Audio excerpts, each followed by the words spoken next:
The media has had a lot of fun with Brett Favre and other high-profile cases of men behaving badly, from Tiger Woods to the Citibank employee who was fired because her body was too hot.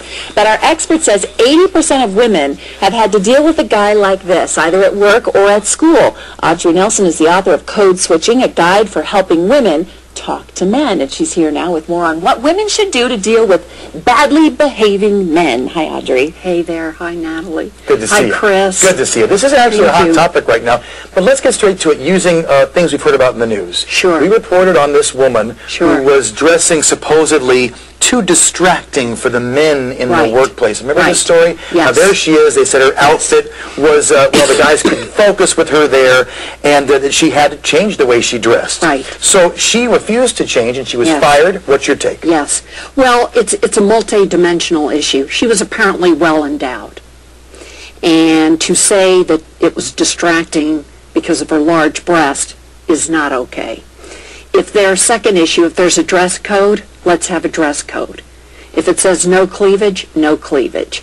So I think both parties could take responsibility, but the bottom line is we can't say, well, you're distracting because you're hot. Exactly.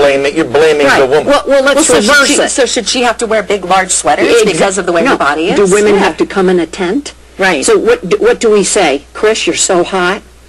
No one says could that. you change your appearance? So you're saying that the workplace should enforce certain codes to eliminate and things nobody like this does, in the future. Natalie.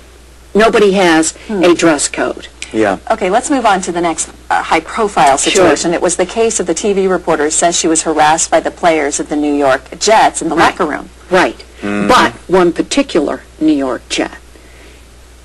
And he also has a track record and went after a second woman, a masseuse, and sent her text and apparently sent her photographs of his anatomy. Now, just to be blunt, there were a lot of guys and some women who said of this reporter, you know what, if you dress like that, and if you flirt like she flirted, that she quote-unquote had it coming. So, this whole had it coming, it's called blaming the victim. Right.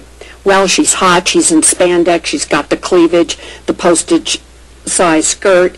Does that make it okay? Does it give men the license to go up, grab her, touch her inappropriately?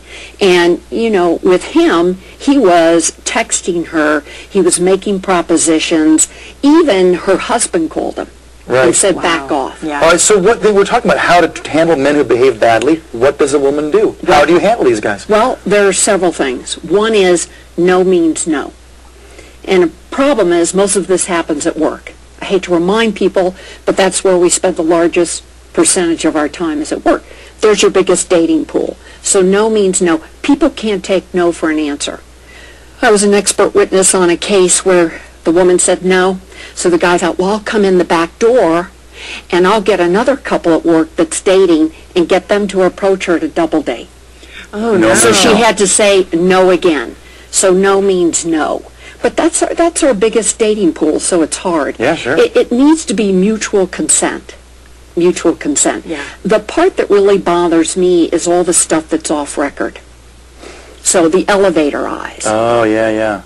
Patrolling the woman's body up and down. See, that's off record. That's hard to put your hands on that. Stuff. In the cases I've been involved in, I'd say 60% are inappropriate touch. Wow. And the touch can be so subtle and indirect. We had one guy that liked to come up behind women at their computer and press his chest up on their back, and then I called it the double hit, then he could look down her blouse. Oh, jeez. Do you see? So he got the touch Smarmy. and he got the visual. So they're always operating. And now, because there's such strong sexual harassment policies on the record, many men know how to fly under the radar. Yes. Yep. Doesn't make it okay, though. Well, we'll have to bring you back. We'll talk. I want to talk sometime about then what do you do as the woman after you said no and they don't stop. So next time. Thanks so much. Be aware of it, though, for sure. Good to see you. Thanks, Chris. Take it easy. And trust me, I have not been inappropriately or appropriately touched in probably 5 years. Is that true, Sean?